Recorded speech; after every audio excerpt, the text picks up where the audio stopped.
All right, here we go on a Wednesday, July 5th, 2023. Hope everyone had a fun Independence Day, stayed safe. Maybe a fireworks show, maybe you shot off some of your own. Some grilling out, playing some bags out in the backyard. That's what we did. Maybe you went to the Brewer game. We'll get into that in a minute. The game itself was kind of a fireworks display, and then some fireworks afterwards as well. But if you want to get a hold of the program, you can do that. Follow along on Twitter at Wisconsin_fam. That's at Wisconsin_FAM. You can also follow on TikTok, Wisconsin_family. And then look us up, youtube.com/WisconsinFamily1. That's just the number 1 at the end of it, WisconsinFamily1. And subscribe on there. No charge, of course. So some Brewer news right before we started recording here. This from the Milwaukee Brewers official Twitter page. Brian Anderson reinstated from the paternity list. Rowdy Tellez placed on the 10-day injured list with right forearm inflammation. So, maybe that's been part of his problem at the plate. I mean, it's been a while since he's been lacking power. No, maybe some time away from the game. 10 days or so will do him some good. Maybe it's the forearm inflammation that's causing the poor play, or maybe the poor play is causing the forearm inflammation, and he's taking a needed break. Not that the Brewers would do anything unscrupulous. Though if you're David Ross, you certainly think so. Chicago Cubs manager, very upset, profanity-laced tirade after the game last night. First on the umpiring crew. And then he turned it over and started going after the Milwaukee Brewers for closing the roof late in the game, which he said, he assumed, I think we all assume it was to prevent the shadows at American Family Field, which tend to creep in at different parts of the day, depending on if the roof is open or not. Technically, now we went back and looked. Technically, the roof, if the game starts with the roof open, you can only close it for a weather-related issue. Now, I think the term weather-related issue is kind of undefined. I mean, what exactly is a weather-related issue that would cause you to have to close the roof? I mean, if you open up the radar and you see, we only have about an inning or 2 left in this game, but there's some rain moving in from Iowa, which will be here in about 5 hours, maybe we should close the roof. Or you just see one little speck of green on the radar. I mean, what does the radar have to be? Does that have to be purple? Red? To have means to close the roof? Or it's kind of an open definition of a weather-related issue in terms of closing the roof. So technically the Brewers could have closed it and say it was because of the weather. But David Ross certainly didn't think so. He was displeased. Oh, look, it's the Brewers' roof. They're going to do whatever the hell they want to do with it. And if they have to use it as a loophole, if they don't want to deal with the issues of the shadows, they're going to use that as a loophole. I mean, it is what it is. It's a home field advantage for the Brewers. Other places, Wrigley Field could use a roof. Wrigley Field could use an entire new damn stadium. Chunks of concrete falling off. Classic Cub stuff. I mean, after the game, but they won the game, number 1. But either way, what the hell are you talking about? Why are you coming out after a game and complaining about that? Come on. That's just classic Cubs BS. Good for the Brewers. I hope they keep doing it. Keep pissing them off. That works for me.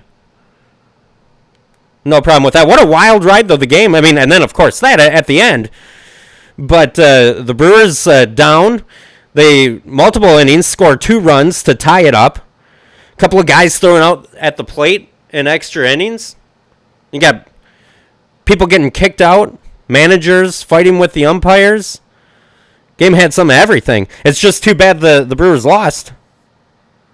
Like to see a win, especially over the Cubs on the 4th of July. But the Brewers back at it tonight. Good matchup. Adrian Hauser on the mound for the Brewers. We'll give it an over-under 2 innings before he throws up. Let me know in the comments section. Over-under 2 innings before Adrian Hauser starts heaving his guts out in the back of the pitcher's mound. I want to look up the exact statistics here for the game tonight. Of course, going up against Hauser for the Cubs is Justin Steele, who is an all-star, by the way. Steele, 9-2, 2.43 ERA. Obvious reason as to why he's an all-star. Adrian Hauser, 3-2, 3.88 ERA. This is what I would like out of the Milwaukee Brewers tonight. I would like to see Hauser give the Brewers 5+ innings. Just get into the 6th. Get through 5, get into the 6th, see what happens. And the other thing I'd like to see happen is for the Brewer offense to continue hitting. Now, despite the fact that the Brewers lost and it was a disappointing loss yesterday, the one encouraging thing is the fact that that their offense continued to hit. A lot of guys had multiple hit games. Christian Yelich, 2 hits. Got more on Yelich in a second. Stay tuned on that. Yelich, 2 hits. Contreras had 2 hits. Turang had 2 hits. Owen Miller had 2 hits. They scored 6 runs and they lost, but it was encouraging to see the offense continue to play well. So I'd like to see that continued into tonight's game. Adrian Hauser, get into the 6th inning for me, and let's put up 6 runs again. And with this bullpen, which is why the Brewers are in the position that they're in currently, they're going to win. And they're going to win a lot of games if the offense continues to perform consistently. So game 3 out of 4 tonight. Brewers and Cubs. The Brewers no longer enjoying the fruits of first place. Game out of first behind the Reds. Cubs now 7 back. So the Cubs, 2 more games left for Brewers and Cubs. Brewers can put them down to 9 games. They win 2 more. Win tonight, win tomorrow. 2 things when it comes to the Brewers. Number 1. This is... I would love if the Brewers could bring Nelson Cruz in. So Nelson Cruz was DFA'd. He was DFA'd from the Padres. Cruz, through 49 games, is hitting .245 with 5 home runs. I would 100% take him on this Brewer team in a heartbeat if he becomes available, or if they have a means by which to pick him up. Number 1, he'd be a good veteran presence on a team that's trying to make a push toward the playoffs. He's known to be a really good guy in the locker room, a great locker room gel type guy, a good leader. So that would be number 1. Listen again, .245 average with 5 home runs. That doesn't seem like much to most people. He'd damn near be our best hitter. I would love it. It would be great. And that might spark the offense. He's not going to be out in the field playing. I mean, he's a pretty old guy. I'll double check on his age. But he's old, no doubt. But you got that universal DH. Sounds like a good spot for him. Better than better than Jesse Winker. Much better. I'll take Nelson Cruz any day. Former Brewer, drafted by the Brewers. Short cup of coffee with the team. But hell of an NFL career. MLB career, I'm sorry. Let's see here. Again, if you want to follow along on Twitter, you can at Wisconsin_fam, at Wisconsin_FAM. Ryan chimes in when it comes to the Cubs being upset about the roof being closed late in the game. Ryan says they're just mad that they don't have a roof on their crappy stadium. Yeah.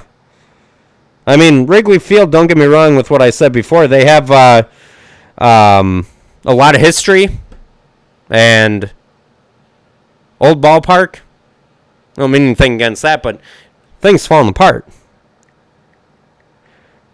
So I'm pulling up an article here that I read earlier about Christian Yelich. Now, this actually shocked me.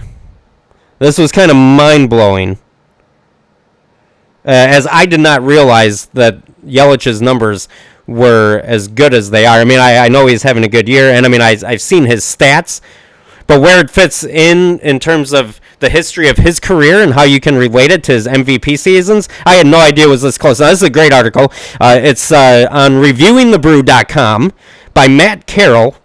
Headline, Brewers' Christian Yelich's numbers are right at his 2018 MVP pace. I looked at that, I thought, what?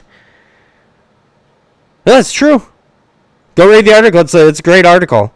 There's quite a few numbers here. I'm not going to go through every one of them, but these are this is the comparison, 2018 to right now. 2018 batting average. Now, again, this is through 81 games. Through 81 games in 2018 and through 81 games here in 2023. 2018, Yelich batting 288, 282 this year. 2018, 361 on base percentage. 379 on base percentage, higher this year through 81 games. 454 slugging percentage in 2018, 452 this year. 815 OPS, 831 OPS this year. Again, something higher. 15 doubles at this point in 2018. 17 doubles this year. He had 2 triples both this year and in 2018.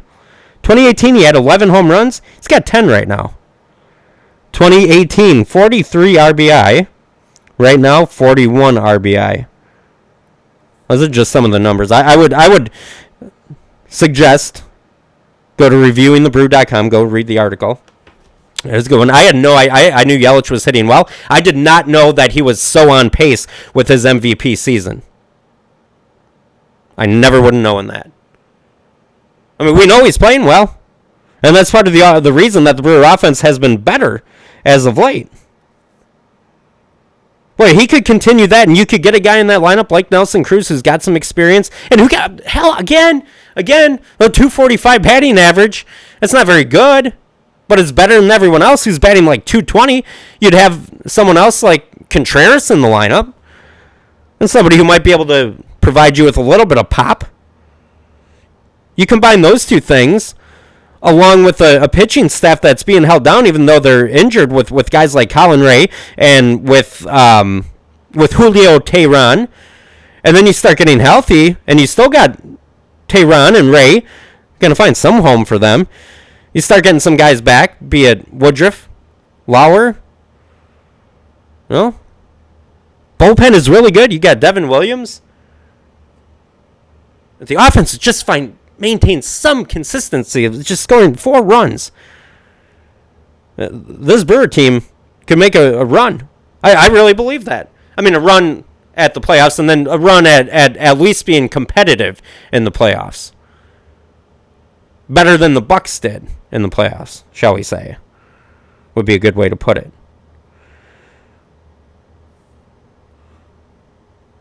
So one of the other things that caught my attention,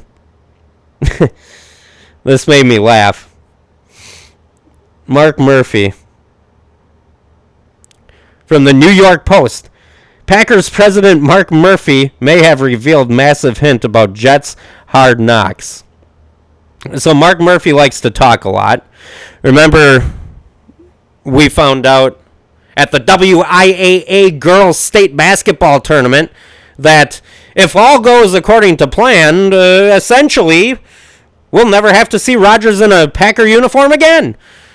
I'm paraphrasing, of course, but that's essentially what Murphy revealed to us at the Girls State Championship, being interviewed by a local reporter.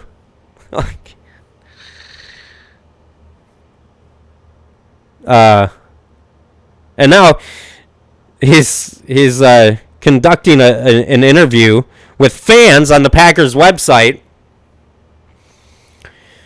and he says, "Yeah, well, it's going to be fun watching the Jets on Hard Knocks, and there's a lot of former Packers over there, so it'll be interesting to see." Today's drink of the day, Powerade, lemon lime yellow. Doesn't beat the blue, but it's good. All right, after that little commercial, back to it. Yeah, Mark Murphy.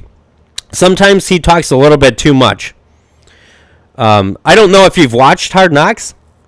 I have not. I didn't watch the earlier seasons. Boy, they've been going for a while now. I don't know exactly how long. I'd have to look that up.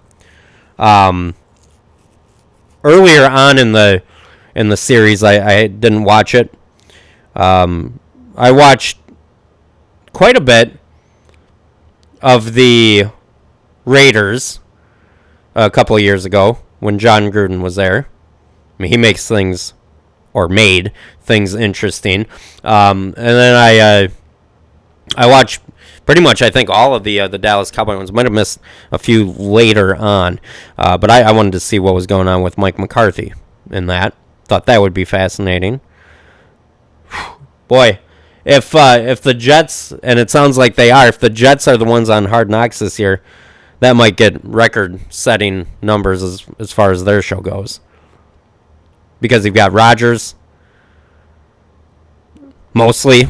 You've got Rodgers. You've got New York. You've got other former Packers, which, I mean, from our perspective here in Wisconsin, would be interesting to watch. I don't know. Let me know in the comments section if you would watch it or not. And if you would, why? Or if you would not, why not? Because there may be some people, and I'm sure plenty of people out there, so I am so sick and tired of hearing about Aaron Rodgers all the time. The last thing I'm going to do is put on a TV show that's no doubt going to be centered around him. And to each your own. I wouldn't blame you if you do that. But it is going to be entertaining television. I wonder what kind of weird stuff they could capture Aaron Rodgers doing on that show. All right, if you want to follow along, you said you can do that at Wisconsin_fam on Twitter. You can also follow on YouTube and subscribe. YouTube.com/Wisconsin Family 1. That's Wisconsin Family, and then just the old number 1. And then TikTok as well. TikTok, search it. Wisconsin_family. That's going to do it here today. We'll be back on a Thursday. Have a great day.